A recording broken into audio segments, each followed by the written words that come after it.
Começando hoje mais um Pod Doctor, hoje com o Dr. Robson Santos, sócio fundador da Oftalmo Pets, especialista em oftalmologia para cachorros, gatos, todos os animais de estimação. Seja muito bem-vindo, Robson. Prazer, Daniel, estar aqui.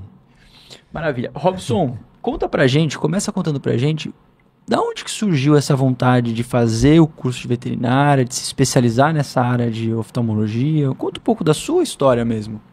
Tá bem. Assim, eu desde pequeno eu sempre gostei muito de cachorro, né? E eu sempre tive muito apreço pela medicina, pelos cuidados, é uma coisa naturalmente minha. E aí na minha trajetória de vida, eu tive uma trajetória assim, eu vim de família bem simples e trabalhei em muitas coisas, né? Desde entregar panfleto no farol, empacotador de supermercado, ajudante de eletricista, e fui por aí, minha vida. Vendedor de loja de shopping, e fui indo assim. Até um determinado momento que eu comecei a trabalhar dentro de hospital, humano mesmo. Sim. E a parte de farmácia hospitalar. E aí eu tive mais contato ainda com a medicina, né? Lógico que não diretamente, indiretamente, mas me fez ter um apreço muito maior. E juntando que eu tinha essa vontade de estar mais de perto com a medicina e gostava muito de cães, e de outros animais também, mas mais de cães, acabou vindo uma vontade muito grande de ser veterinário. Eu comecei a admirar muito a profissão olhando de longe, né? Sim. E aí era um pouco difícil, porque eu não tinha muitas condições na época. Ganhava pouquinho, né? A remuneração era pouca. E eu trabalhava no hospital, eu trabalhava no período noturno, 12 por 36. Então, noite sim, noite não. Aí, nessa fase, o que eu fiz? Eu acabei... É muito comum, né? Você acaba tendo dois trabalhos, dois empregos. Eu trabalhava uma noite em um e uma noite em outro, 12 horas. E aí, consegui, a partir de ter conseguido uma bolsa, eu consegui uma bolsa que me pagava metade da faculdade, da universidade. E aí eu estudava período da manhã, começo da tarde, ia pra casa, dormia 2 horas, 3 e ia pro plantão de 12. E assim foi praticamente durante a graduação toda. E aí quando eu estava no meio da graduação, assim, daí eu já comecei a também ter um apreço pela oftalmologia, comecei a estudar um pouco mais e aí depois aí começou a minha segunda trajetória, que foi a da oftalmo. Mas da medicina veterinária foi mais ou menos isso. Gostar muito de cachorro e gostar muito da medicina também, que é muito importante, né? É muito comum o veterinário falar assim, por que você foi cursar veterinária, medicina veterinária? Aí a pessoa costuma falar assim, eu não gosto muito de gente, eu gosto mais de animal. Mas é um grande erro, porque primeiro que o animal não vem sozinho, né? Exatamente. Ele vem acompanhado com o tutor, então você tem que ter um poder de comunicação, tem que gostar de gente também, mas tem que gostar muito da medicina também, porque é uma profissão que você não para de estudar nunca, né? Então eu vejo que é muito importante. Me conta uma coisa, você opera também, então você começou operando, como é que é isso? Você coloca ali a... Sim, a gente opera bastante, mas... Você mesmo, Dr. Robson? Sim, opera bastante, mas você não começa operando, né? Pelo contrário, você começa atendendo clinicamente, acompanhando outros profissionais. Então, por exemplo, no meu tempo, né, na minha época de universidade... tinha poucos oftalmologistas ainda, né? Então, na minha faculdade mesmo, não tinha nem setor de oftalmo. Então, era um grande desafio. E eu queria essa área, queria estudar mais, assim, tinha até uma certa limitação dentro da universidade. Então, eu estudava muito sozinho, autodidata, procurava cursos fora, cursos, simpósio, congressos. Sim. E comecei a ir atrás de quem já trabalhava com essa área. E dei muita sorte, porque eu encontrei profissionais excelentes na época que eu estava ali acumulando conhecimento, e profissionais que me acolheram e conseguiram também me dar uma ajuda nesse pontapé inicial e contribuiu muito na minha formação. E a partir daí, a gente vai se especializando, faz curso de pós-graduação, e aí você começa a atender clinicamente, acompanha quem já faz cirurgia, depois você tem um período de treinamento e depois começa a operar e vai melhorando, né? Mas é um processo longo, porque a parte ocular ainda é um pouco diferente do restante, porque é um órgão muito delicado, né? Você não pode fazer qualquer coisa, você tem que fazer são cirurgias bastante precisas, bastante delicadas, onde se você fizer alguma coisa de errado, você vai ter um prejuízo grande, né? Então tem um caminho certo para isso. E doutor, por que alguns cachorros, né, algumas raças, têm mais problemas no olho do que outros? Por exemplo, minha esposa tem um Shih Tzu. E vira e mexe, dá um probleminha ali no olho dela. E a gente vê outros cachorros que não tem esse problema. É alguma coisa da raça? O que acontece? Quem nunca teve ou não tem contato, o tutor que não tem contato com cães assim, costumam ter problema oftalmológico, às vezes vai conversar comigo e fala, nossa, mas cachorro, gato, eles machucam muito o olho, ou tem muitas doenças oculares, então depende, né? Então a gente vê que os cães braquicefálicos, focinho achatado, que é o caso do Shih Tzu também, tem outras raças, eles têm uma propensão maior a ter problemas, né? Não só de lesão, mas de lesão também, mas por conta do olho mais exposto, eles acabam tendo uma propensão um pouco maior. Entendi. Então o olho, como ele fica um pouco menos protegido, por isso que pode dar mais problema? Eu achei... Existe uma coisa que é chamada de síndrome do braquicefálico. Então, o formato do crânio faz com que a órbita deles seja muito rasa. Então, o olho, na verdade, não é que o olho é grande.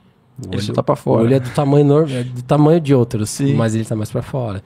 E isso gera algumas consequências, né? Então, a chance de machucar é maior. De lesão, né? O filme lacrimal evapora, a qualidade do filme lacrimal não fica tão boa quanto deveria. O olho fica mais irritado, dá mais vontade de coçar, então eles coçam e às vezes a gente fala assim, se o animal coça, a pessoa fala, não coça. Mas a ideia é que coça, a pessoa naturalmente ela pensa que a coçar é a pata. Eles fazem também, mas é menos. O que eles fazem muito, e é o coçar, é esfregar o rosto nas coisas. E esfrega na caminha, no sofá, na perna do tutor, na cadeira, no tapete. Isso é coçar. Isso é o coçar. E aí também gera outras consequências. Fora isso, são raças que têm uma propensão a ter anomalia de cílio, de pálpebra. E aí nasce cílio onde não deve. A pálpebra às vezes é de posição errada. Às vezes a pálpebra é muito grande e aí contribui também para o olho ficar mais exposto. Mas não só o Shih Tzu, né? O Shih Tzu, o Lhasa Apso, Pug. Bulldog francês, Bulldog inglês. Essas raças têm realmente tem uma propensão um pouco maior. Né? E Robson, eu vejo assim, às vezes eu tenho um cachorro, né? Um Shih Tzu, e às vezes eu pego ele e quando eu olho, parece que os pelinhos eles estão realmente dentro do olho dele, assim. Parece que ele entra mesmo. E aí me dá uma agonia, às vezes eu tento, ele é meio bravo, né? Eu tento tirar um pouquinho, pego um papel higiênico. O que a gente faz no caso desse? Corta? O que dá pra fazer? São duas coisas diferentes, né? Tem a anomalia de cílio e de pelo. Então, quando a anomalia de cílio é muito próxima ao olho, muito próxima à rima palpebral, à borda, que dificilmente vai conseguir resolver em casa. Agora, os pelos, não, o pelo tosa, né? Então, ou tosa, ou amarrar tudo. E aí, assim, você pode ou deixar muito grande, ou deixar tosado curto. Sendo que deixar muito grande, você prende, né? Bonitinho, lacinho. Principalmente fêmea, né? O pessoal gosta de fazer. Mas, se tratando de cachorro, aquilo não dura. Sim. Então, a gente tem um problema que, assim... fica muito bonito, mas o cachorro esfrega o rosto, brinca, corre, deita, e aquele gruda, cabelo, né? ele vai indo, e aí gruda no filme lacrimal. E aí aquilo estimula também o lacrimejamento, a maior produção de lágrimas, secreção, e a tendência é ir piorando aos poucos. Ou seja, aí tem que verificar o seu Shih Tzu se o problema é do cílio ou do pelo da face, que aí é diferente. Eu nem sabia que o cachorro tinha um cílio assim tão comprido que dava pra ver. Dá pra ver? O cílio, então, o cílio em posição normal, ele não é um grande problema. Aí tem cães que tem o cílio muito grande mesmo. Agora, se ele nascer em posição inadequada, aí é um problema. Então, a gente tem N possíveis problemas, né? A gente tem uma doença que a gente chama de cílio ectópico, que aí nasce cílio na parte interna da pálpebra. Nossa. Você vira assim, tem um tufo de pelo, de cílio, né, no caso. E isso é bem ruim, porque atrita na córnea, machuca a córnea, né? Faz o cera de córnea, dá dor. A gente tem distiqueses, que nasce aqui na rima palpebral, onde as mulheres costumam passar o lápis. Então, é uma doença também de anomalia. A gente tem o entrópio, que é quando a pálpebra enrola e os pelos, daí, eles tocam a córnea, mas não necessariamente é um problema do pelo, é um problema da anatomia da pálpebra, tá? E, basicamente, essas são as mais comuns. Tem outras menos comuns, mas a grande maioria vai por aí. E doutor, num caso que o problema não tá no olho, vai. O cachorro não tá com catarata, não tá com nenhum problema no olho mesmo. Mas tá em volta, a pálpebra, igual você falou, tá pra dentro. Isso você também corrige em cirurgia? Dá pra fazer alguma coisa? Muito, muito. E esse é quem faz essa correção é o oftalmologista veterinário mesmo. Então, quando a pálpebra enrola, a gente tem que basicamente desenrolar e manter ela na posição. A gente faz com cirurgia, as blefaroplastia. Então, a gente fala, né? É uma cirurgia plástica. Sim. Com fins terapêuticos, mas é uma cirurgia plástica e geralmente resolve bem. Óbvio que aí tem raças mais propensas. E aí não só as de focinho achatado, aí já não vale mais essa regra. Então, animais que têm muita pele, então você pega Shar-Pei, Chow Chow, o Bulldog inglês, eles têm muito também. E tem algumas outras raças que costumam ter também, que não são tão pelancudas, mas acabam tendo. Por exemplo, Labrador, Golden Retriever, eles costumam ter também. E às vezes a gente pega Pinscher, pega Yorkshire, Tudo. né? Tudo. E gato tem também. Gato tem Gato também. tem também. Gato não é nem uma coisa tão incomum. Uhum. Então, por exemplo, você tem um gato jovem que tem o olho irritado e lacrimeja sempre. Dentre das possíveis doenças, tem outras também, mas dentre das possíveis doenças, pode ser anomalia de pálpebra, entrópio, né? A pálpebra enrola, corrige cirurgicamente. Se corrigir a tempo, não dá tempo da doença causar danos irreversíveis na córnea. Agora, se você demora muito para corrige, fica bom, mas ali fica dano irreversível. Então, é bom tentar resolver o quanto antes. Entendi. Legal, importante isso. É muito legal demais.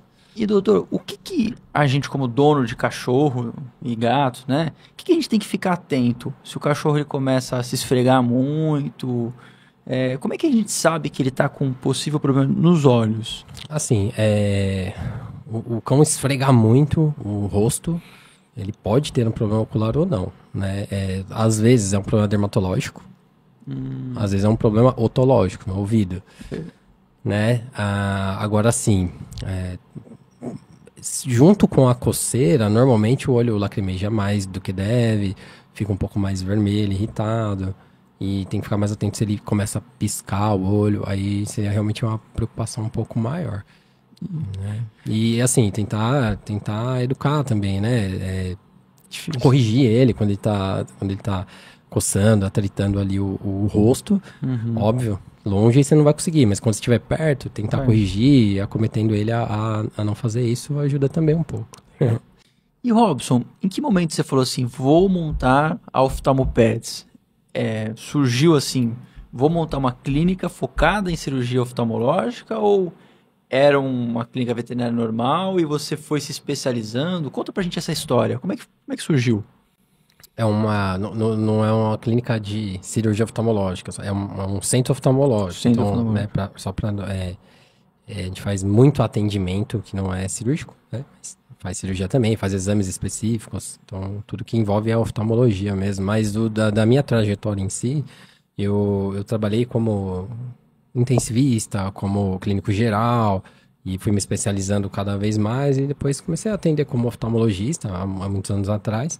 E eu atendi muitos hospitais grandes, tudo. Mas é engraçado, né? Porque é um pouco diferente o oftalmologista veterinário do oftalmologista humano, por exemplo. Então, o oftalmologista humano, ele termina ali a especialização dele, vai fazer uma residência, geralmente tem dezenas, centenas de clínicas e hospitais para ele trabalhar, diversas equipes que ele vai entrar ali, e esse é a trajetória normal, né? Na medicina veterinária, o oftalmologista, ele é muito carreira solo, né? Então, agora até menos, mas principalmente na minha época, não tinham muitas equipes para eu poder me encaixar junto das equipes. Então, assim como a maioria, eu fui muito carreira solo e acabei até trabalhando com equipe também, mas pouco. E aí eu vi a necessidade de ampliar aquilo. Por exemplo, se você está em determinada instituição, tudo, você quer implantar serviços novos, às vezes tem uma certa dificuldade, um pouco mais burocrático, o caminho é mais lento.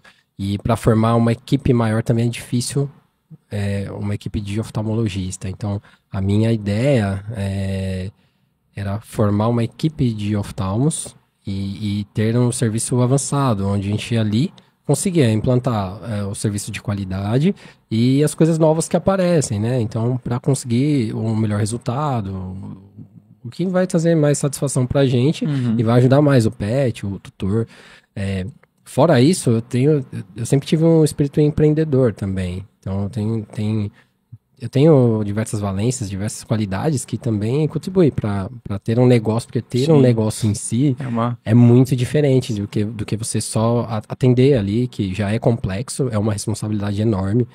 Você botar a mão num animal que é o filho da pessoa, faz parte da família, e você ter um negócio se envolve com outras questões muito grandes, né? Você tem parte contábil, tributária, funcionários, né, colaboradores, você tem questões prediais, né, manutenções, você tem diversas situações, gestão de pessoas, que torna algo complexo. E eu sinto que eu tenho qualidade, tenho preparação para isso, e graças a Deus deu super certo. Foi um sonho lá de trás.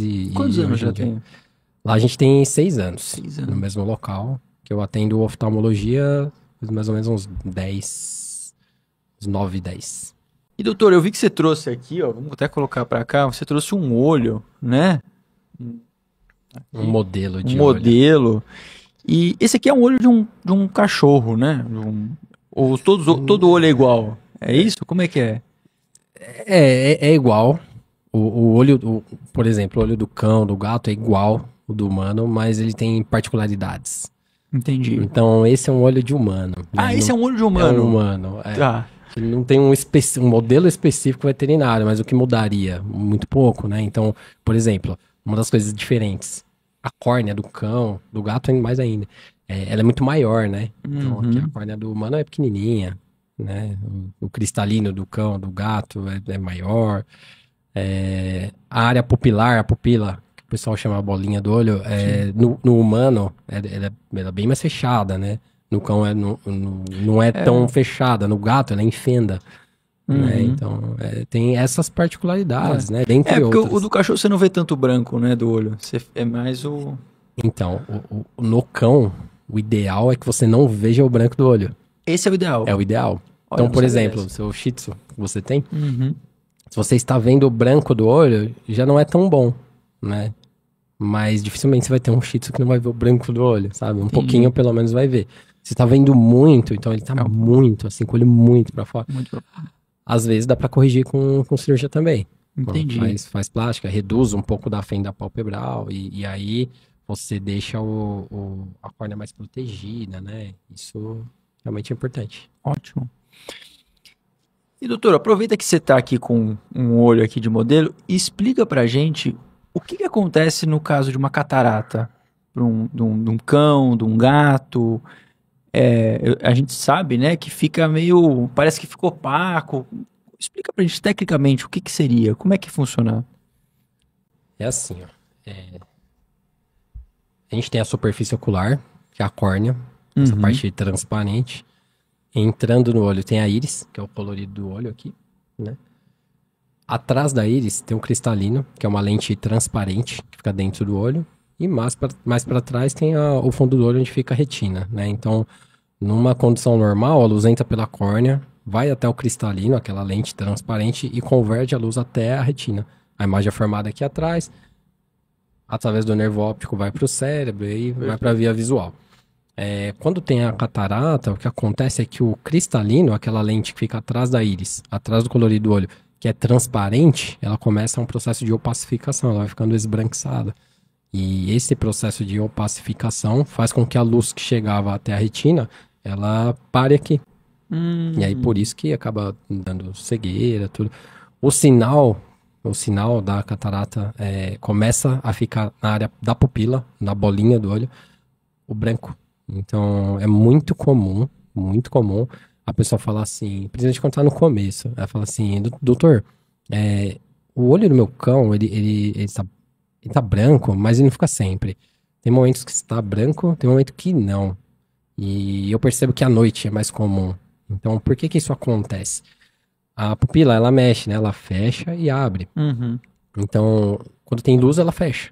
Quando tem pouca luz, ela abre. Então, à noite, onde a luz está menor, a incidência de luz é menor, a pupila abre mais e aí o dono consegue ver mais. Outra forma de identificar, né? Se a gente for pensar formas do dono identificar, do tutor do cão identificar, é fazer uma foto, né? A foto ajuda bastante também. Uma foto de frente, o olho do cão brilha muito, porque aqui na região da retina, eles têm uma estrutura que ela é ou amarelada, ou esverdeada, ou azulada, e ela brilha bastante. Quando tem a catarata, aquele branco, aquela região esbranquiçada, não deixa ter esse brilho. Então, tirar uma foto de frente com flash também é uma forma de identificar. Entendi. Então, até para o pessoal entender de casa, se eu quiser fazer um teste em casa, né, eu para saber se meu cão ou meu gato tem catarata, eu tiro uma foto de frente para ele com o flash ligado. E aí, se não fizer aquele brilho, aí significa que ele tem catarata, possivelmente? São indícios, né? Tem outras doenças que tem o branco, mas é basicamente isso. O olho do cão, ele tem que brilhar. Lembra aquelas câmeras antigas? Ficava até vermelho, né? Ficava vermelho, porque o fundo do olho do humano é vermelho. A gente não tem essa estrutura, que é chamada de tapetum lúcido. O cão tem, o gato tem. Então, no cão, que é uma espécie que tem muita catarata, né? Ele não vai ter esse brilho do tapetum lúcido. Então, se junto à falta do brilho, você tem uma área esbranquiçada, é uma chance maior de ser catarata. Se à noite você vê um pouco mais também esbranquiçado ali a área pupilar, ou a bolinha do olho também, então a chance maior de ser catarata.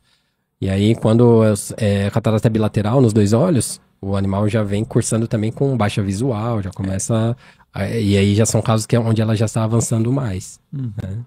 Porque pelo menos eu tive uma cachorra ela tinha acho que uns 14, 15 anos. E ela teve catarata, né? Depois a gente acabou não fazendo a cirurgia porque tinha muito risco, porque ela estava muito velhinha.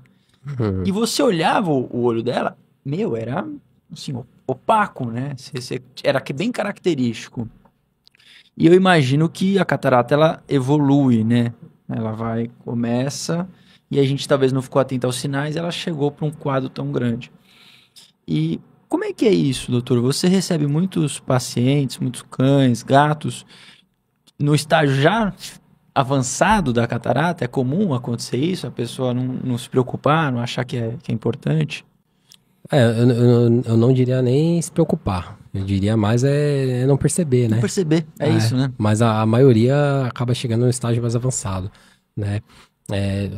Hoje em dia o pessoal se preocupa muito mais, né? Então vem muito mais cedo do que antes. Então a gente acaba pegando também estágios iniciais, mas ainda a frequência maior é pegar ela mais avançada. Não significa que não tenha o que fazer. Pelo contrário, tem diversas cataratas que vêm mais avançada e dá para recuperar ainda. Entendi. Se a gente for pensar nos estágios da catarata, ela tem 4 estágios e chega até 5 estágios, né? Então, a gente tem o estágio incipiente, onde ela é só uma marquinha de nada, é só um comecinho de opacidade muito, muito localizado. A gente tem o estado da imatura, que aí ela já opacificou um pouquinho mais. Depois o terceiro estágio é a catarata madura ou matura. Ela já opacificou, aí nesse caso ela já opacificou quase todo o cristalino, e a gente ainda consegue ver um pouco do reflexo do fundo do olho, um pouco do reflexo da área tapetal, que é aquele reflexo colorido, e tem o quarto estágio, que é o hipermaturo. A catarata hipermatura, onde o olho já está todo, o cristalino já está todo branco, e é um branco já mais denso. Cataratas mais duras, mais antigas normalmente, embora não seja uma regra. E o quinto, aí já são cataratas mais velhas, né? Que aí é uma catarata em reabsorção. A gente chama de catarata morganiana. E aí o organismo vai tentando absorver. Junto a isso, vão surgindo alguns outros danos no olho. Mas são esses os estágios da catarata. E doutor, falando de catarata em cães e gatos, é uma cirurgia relativamente simples, porque a gente fica com medo, né? Toda cirurgia tem risco, né? A gente sabe, a gente fica com um pouco de medo. Mas específico da cirurgia de catarata, como é que é? É relativamente tranquilo? O animal ele fica sedado, anestesiado completo? Tá. Como é que funciona? Então, essa é uma boa pergunta. Porque, como no humano existe campanha de catarata, assim como existe campanha de castração, o pessoal banaliza um pouco, fala assim, algo muito simples. Mas não é tão simples assim. É uma cirurgia bastante delicada, né? A gente tá falando de uma doença e de uma cirurgia que a gente vai mexer dentro do olho, né? Então, é um nível de delicadeza grande que tem que ter. Obviamente, quando você já faz aquilo há bastante tempo, você vai aprimorando, você vai ficando bom naquilo, se torna mais seguro. Junto a isso, é uma equipe qualificada, é um equipamento bom, tudo. É mais ou menos por aí, né? Tem algumas diferenças também entre a catarata no humano e a catarata no cão também. E doutor, a catarata no humano é a mesma catarata que o cachorro tem, que o gato tem? É a mesma coisa ou tem diferenças? É a mesma coisa, Daniel. Só que tem particularidades. Então, o que a gente vê aqui de diferente? O cristalino do cão, ele é muito maior do que o do homem. Então, ou seja, tem muito mais catarata ali para remover. Fora isso, a catarata deles é muito mais dura, né? Fora isso, o processo inflamatório que a catarata traz para o olho é maior no cão do que no humano. Então, é uma série de dificuldades. Então, se a gente pensar que o cristalino é maior, a catarata é mais dura, o olho inflama mais, a cirurgia é mais complexa, um pouco, né? Então, a gente está falando de um procedimento um pouco mais demorado, onde a gente manipula mais o olho do que em comparado com o ser humano. E no pós-operatório é um olho que vai inflamar mais, né? Então, existem essas dificuldades, essas diferenças. No resto, é bem parecido. E doutor, falando não só de catarata, mas qualquer cirurgia que você vai fazer no olho de um cachorro, de um gato, como é que é o pós-operatório? É cone e ficar muito atento? Porque eu imagino ele acabou de fazer uma cirurgia no olho, é super delicado. Para ele poder coçar ou esfregar alguma coisa e atrapalhar tudo que foi feito é muito fácil, né? Como é que funciona esse pós-operatório? O pós-operatório, eu sempre falo, né? Ele é mais importante ainda do que a cirurgia. Total. Né? Então, por exemplo, o tutor tem que fazer a aplicação de colírio numa frequência alta, tem que fazer uso de colar protetor, né? Tem que restringir um pouco as atividades do animal. Então, por exemplo, se tem 2 cães, 3 cães, eles brincam, interagem muito o tempo todo, tem que pelo menos separar, ou não deixar brincando, não brincar de bolinha, não fazer passeios longos, né? Então é um pós-operatório que tem todo um processo. A maioria das pessoas, eles pensam assim, vai voltar da cirurgia com tampão. Mas não dá, não funciona no cão, né?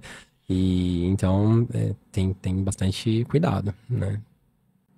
E além desses cuidados que você citou, doutor, medicamento de via oral, ou tem que passar algum spray, além disso, tudo de precaver que ele não vá se machucar, né? Não vai riscar o olho.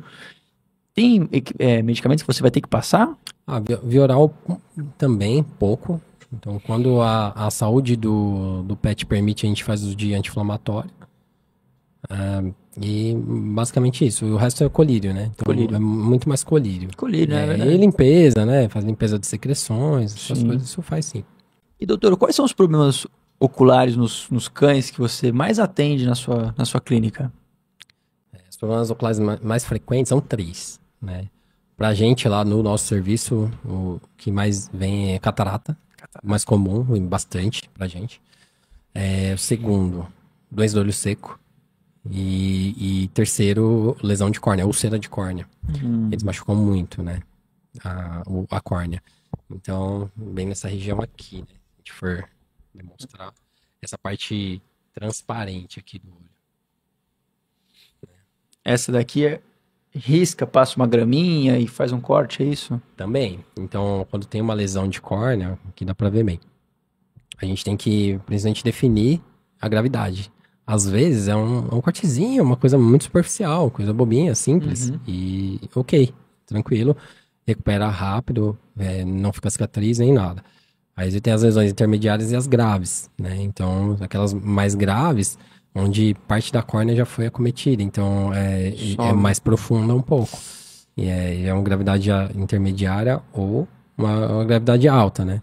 Tem aquelas as lesões onde fica um buraquinho na córnea, é mais grave ainda, mais grave ainda. E tem aquelas perfurantes, perfura a córnea também, fura o olho, né? Entendi. Aí mais grave, né? E se o meu cachorro, por exemplo, tiver cortar, perfurar, tem como, se eu correr para uma clínica especializada em cirurgia oftalmológica, eu consigo salvar ele continuar com a visão? Mesmo furado o olho? Sim, a maioria das vezes sim, se não demorar. Se não demorar. O tempo conta muito, né? Vai depender da extensão da lesão também, porque a profundidade é uma coisa, a extensão é outra. Se a gente tiver uma perfuração, por exemplo, e ela não for tão extensa, a chance de salvar o olho é maior. Se é uma perfuração muito grande, a chance de salvar o olho é menor, né? Demorou muito, chance menor também. Sim. Veio rapidinho, a gente conseguiu resolver ali, mas a chance aumenta. Tem o que fazer, né? Hoje em dia tem várias técnicas que a gente consegue ali recuperar da melhor forma possível, né? Cada lesão é muito individual, né? Muito diferente uma da outra, então tem que avaliar caso a caso, sabe? A gente seguindo assim nessa parte de lesão de córnea, que tem que ficar atento, né? O tutor, né? O pessoal de casa assim que tá ouvindo a gente, tá vendo a gente. Já tem uma lesão de córnea ali, aquilo não tá cicatrizando, não demora muito pra vir, né? Então tenta vir o quanto antes, porque a gente identificando o tamanho do problema, a gente consegue direcionar e aumenta bastante a chance de salvar o olho, né? A gente vê caso que demora muito pra vir e tem animal até que perde o olho, sabe? E tem muita gente que, assim, a maioria, né, preocupa assim, doutor, meu cachorro vai perder a visão? E realmente, de fato, pode acontecer, mas muitas vezes é pior. Tem muito caso que não é que vai perder a visão, perde o olho, sabe? Então, realmente tem que tomar cuidado, não deixar aquele problema avançar demais. Então, se percebeu que o cachorro tá piscando muito, tá incomodado, já leva pro veterinário quanto antes. Vai pro oftalmologista, Oftalmologista. né? Vai pro oftalmologista, que é o veterinário mais capaz de identificar ali aquele problema e tratar da melhor forma, né? E nem todo caso vai ser cirúrgico também. Tem isso também. Tem né? muito caso que é colírio, né? A maioria protege, né? Aí, tem que usar colar protetor, às vezes, que é chato, mas precisa. E muito caso que colírio vai resolver. Principalmente se vier no começo. E doutor, eu vou aproveitar aqui porque eu tenho um Shih Tzu, né? Minha esposa tem um Shih Tzu e acabou ficando lá em casa. E ele esfrega o olho no sofá, no edredom. Ele não para de esfregar o olho e aquilo até me irrita um pouco porque é chato, né? Sim. E o que eu faço? Eu levo pro oftalmo? Tem alguma coisa que eu deveria fazer? É uma questão de educação? Ou ele pode estar com alguma coisa? Porque ouvindo você falar agora sobre os problemas oculares em cachorros, eu começo a pensar que às vezes, tadinho, não é nem culpa dele, né? Não é uma questão de educar, é uma questão de... Pode ser um problema? O que eu faço nesse caso? Pode ser um problema ocular, ou pode ser algo comportamental, ou pode ser os dois.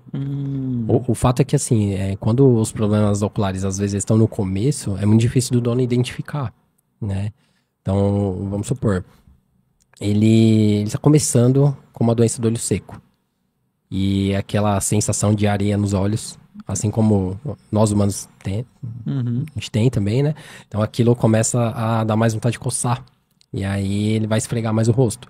Ou ele está fazendo uma secreção um pouco mais do que antes. E essa secreção, ela resseca e aí vai incomodar mais. Porque resseca, fica duro, repuxa os pelos, sabe? Dá um incômodo. Se ela crescer um pouco mais, ela pode encostar no olho.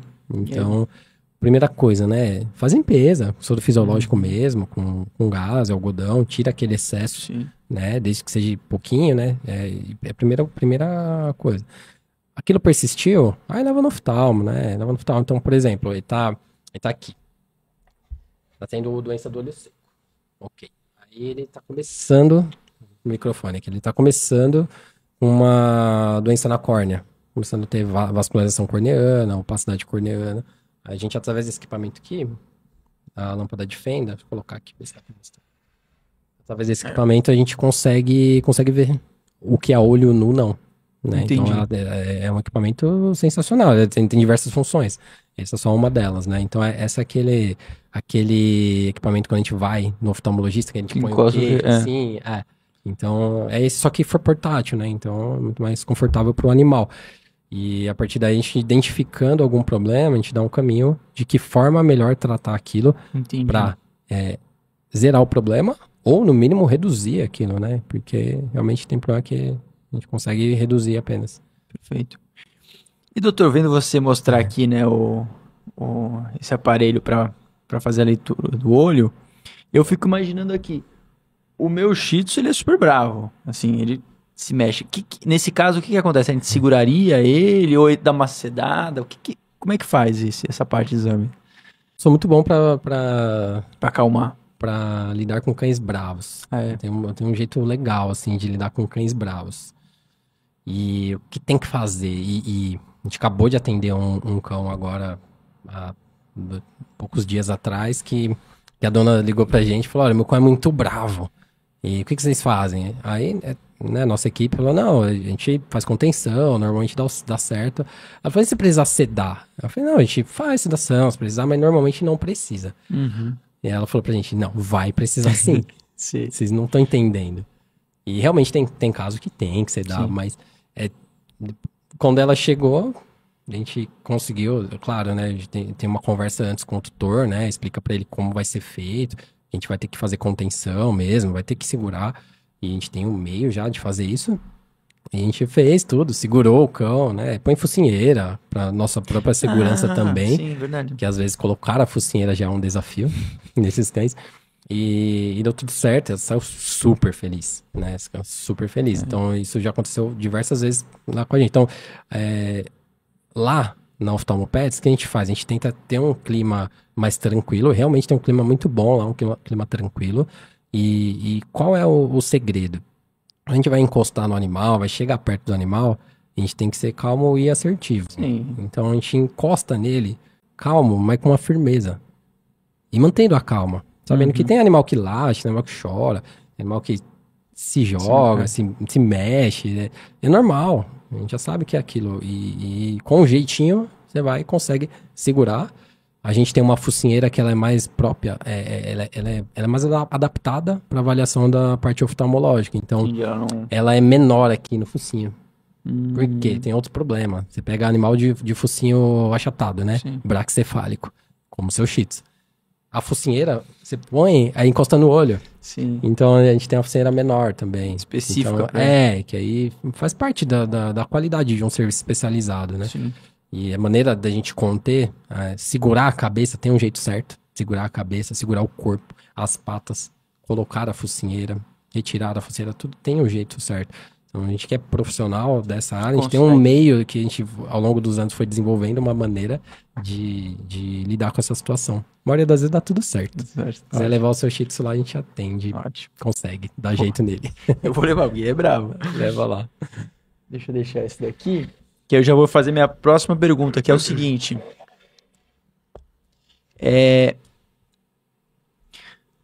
A gente sabe que não pode dar comida fora da ração pro cachorro, porque, enfim. Mas às vezes, né, dá uma carninha, a gente às vezes acaba dando alguma coisa pro nosso cachorro. Tem algum alimento que você fala assim, ó, é proibido porque pros olhos do cachorro, do cão, do gato, faz muito mal? Tem alguma coisa assim que você fala assim, nossa, chegou o paciente que acabou desenvolvendo um quadro por conta da alimentação? Tem, mas é uma informação muito importante, realmente é importante. Não no cão, no gato. O metabolismo do gato é muito diferente. É muito diferente. E aí, temos os aminoácidos essenciais e os não essenciais. Humanos, cão, gato, tartaruga, todas as espécies. E dentre os aminoácidos não essenciais, ou seja, o organismo metaboliza, você não precisa comer aquilo. Humano e cão, por exemplo, dando um exemplo, a gente produz taurina sem a consumi-lo, sem fazer o consumo dela. O gato não produz. Então, no gato é um aminoácido essencial. Então, por exemplo, você tem um gato e um cão na casa. E o gato gosta de comer a comida do cão. E a vida inteira dele, ele come a comida do cão. Logo, ele vai ter deficiência de taurina. A deficiência de taurina, ela pode causar doenças na retina. E pode causar cegueira. Então, essa realmente é uma informação importante para dono de gato. Comum, né? É muito comum, porque quem é que vai saber disso? Ninguém sabe. E o cão, ele adora a ração do gato. E o gato, às vezes, adora a ração do cão. Se ele não tiver uma outra fonte de taurina, pode chegar ao quadro de cegueira. Então, o dono de gato tem que tomar cuidado com isso. Então, quem tem cão e um gato na mesma casa tem que tomar cuidado para o gato não ficar só comendo a comida do cachorro, porque pode desenvolver um problema nos olhos. Exatamente. Se for esporádico, não tem muito problema, né? O problema é se for a rotina. E eu já peguei tutor que fala, o gato ele gosta mais da comida do cão, então nem não compra mais compra a comida do gato. Ele compra só a comida do cão, então isso é um erro. Entendi. É importante essa informação. Não imaginava. Boa, muito boa. E agora, doutor, tem minha esposa, ela tem um Shih Tzu, né, como eu conversei, e ela sempre fala pra eu ficar limpando o olho. Eu falo, também não é pra limpar sempre, toda hora, né, porque se deixar pra minha esposa, a gente limpa 3, 4 vezes o olho do nosso Shih Tzu, qualquer remelinho ela já quer tirar. E eu acho que, de certa forma, até um certo ponto, aquilo é natural, né, eu não fico imaginando, porque a gente não fica o dia inteiro limpando nosso olho, a gente limpa quando a gente acorda, quando toma um banho e acabou. Dá um recado pra ela. É pra realmente, viu qualquer remelinho no olho do cachorro, já limpar ou não? Uma vez por dia? Conta um pouco pra gente. É bom limpar, sim, mas em excesso, obviamente, vai fazer mal. Mas aí tem que ver a forma que você tá fazendo, né? Então vocês usam o que pra limpar, pra fazer a limpeza? Eu pego um pouquinho de papel higiênico assim, não joga, no dedo. não põe soro, nada. Não, nada. Tá. Não, que ele gruda, né? Eu encosto assim e ela deve ser bem pouquinho a secreção. Porque o animal que já faz um pouco mais, isso não resolve. Mas tem que usar soro fisiológico. Né? Então, o soro fisiológico, tem muita gente que tem medo de usar, por quê? Às vezes viu na internet, ou viu alguma coisa que fala assim, mas o soro fisiológico tem sódio, tem sal, irrita o olho, faz mal pro olho. E assim, se você utilizar o soro fisiológico 5, 6, 7, 8 vezes ao dia, obviamente, ele vai retirar a camada do filme lacrimal ali, não vai ser bom. Sim. Você usar 2, 3 vezes ao dia, não é bom, porque dentro do olho caem sujidades. E imagina só, o cão não consegue tirar, o gato não consegue tirar. Então a gente joga o soro fisiológico mesmo e limpa com gás, com algodão, tá correto. Agora, se é bem pouquinho, realmente, pode uma manter. Uma vez ao dia, 2, ok. Passou disso, talvez alguma coisa de errado tem. Aí, investigar, né? Aí é bom fazer uma avaliação oftalmológica, né? Procura o oftalmologista veterinário mais próximo ali, você confie, ou vai no oftalmopets, que a gente consegue identificar algum problema se existir. Ótimo, ótimo. E doutor, eu fico pensando aqui, quem tá assistindo a gente e tem um cachorro que tem mais tendência em ter problemas nos olhos. Shih Tzu, Lhasa, quem tem o focinho mais pra dentro e aquele olho mais pra fora. A partir de quantos anos, assim, meu cachorro fez 2, 3 anos, eu já deveria levar no oftalmo? Eu tenho que me antecipar, porque quanto antes a gente descobrir, melhor, né? Se tem for uma recomendação? Tem. Se for um cão braxcefálico, focinho achatado, desde jovem. Já de jovem. 1 ano? 1 ano, 2 anos, 3 anos, já deve ir. E quem são, só pra gente listar aqui? Seria Shih Tzu? Shih Tzu, Lhasa Apso, Bulldog, francês, inglês e o Pug. Sendo que o Pug, ele ainda vale muito mais. Porque o Pug, ele é uma das raças que é uma das raças que mais tem tendência a fazer ceratite pigmentar, que é uma mancha preta na córnea. Então, imagina só. A córnea, ela deve ser transparente, né? Como se fosse o para-brisa de um carro. Eles têm uma tendência muito grande, e é uma doença multifatorial, não é uma única causa. Mas dentre as causas tem a tendência genética. Eles começam a fazer uma mancha preta na córnea. E essa mancha preta, depois que ela ocupou toda a córnea, não tem como tirar mais. Entendeu? Aí a cirurgia já não resolve bem. Dá pra fazer, mas já não resolve bem. Então é uma doença que a gente tem que prevenir. Então o dono do pug, ele tem que vir com 1 ano, já tem que vir. E sendo que, se você tem um pug, você colocou uma luz e viu uma manchinha preta, aí vem. Pra ver, ver se tem causa de base, né? Fora a parte genética que, né, eles têm tendência. E o que a gente tem a fazer.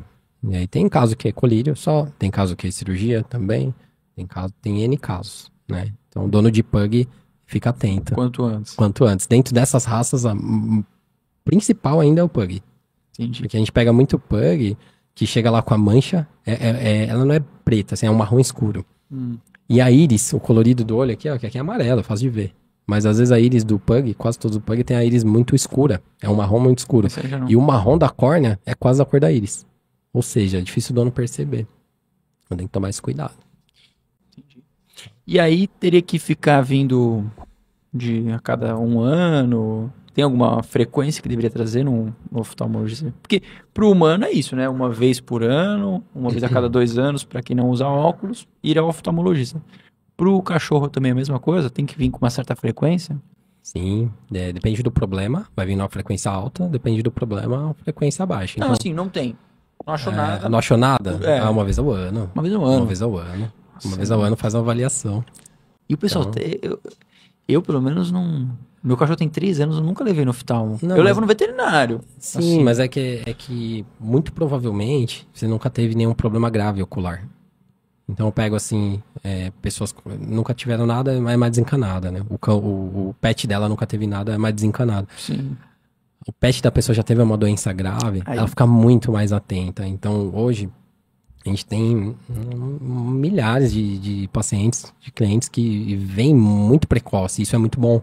Porque o problema já tá aparecendo ou nem está, vem fazer um check-up, vem aumentando muito isso. Isso é muito bom, porque vez ou outra a gente diagnostica o problema no começo, e ali a gente trata de forma muito melhor, né? Muitas vezes dá para prevenir um outro problema que vai aparecer. Então, realmente, no seu caso, já tá na hora. Já tá na hora. Ótimo. Sim. Doutor, a gente chega aqui no final do nosso episódio, e eu queria que você olhasse aqui para essa câmera e desse o recado para alguém, né? E o que eu percebi nessa nossa conversa, você dá um recado aí pro dono de um cachorro como é que é? Braxcefálico. Braxcefálico. Então, um cachorro que tem problema, né? Tem o focinho mais para dentro, o olho mais para fora, Shih Tzu, Pug, Lhasa. Dá um recado para ele da importância que é de realmente vir ao oftalmologista e não só ir no veterinário, porque a gente comete esse erro, né? Então dá um recado aí pra esse dono de... Você que tem um cão, principalmente braxcefálico, né, de focinho achatado, seu cão ele tem tendências a ter doenças oftalmológicas, né? Então o ideal é trazer ele no oftalmologista já precoce, né? Já desde jovem. Ok, se não tiver ainda nenhum problema, você resolveu não trazer, se ele começar com um problema, tenta vir logo. Então, por exemplo, ele começou com olho piscando, olho avermelhado, aumentou a secreção, tenta vir o quanto antes, que aí a gente consegue resolver de forma mais adequada, a gente consegue identificar algum possível problema e dar o melhor tratamento para ele. Maravilha, muito legal. Obrigado pela participação, doutor. Beleza. Tchau.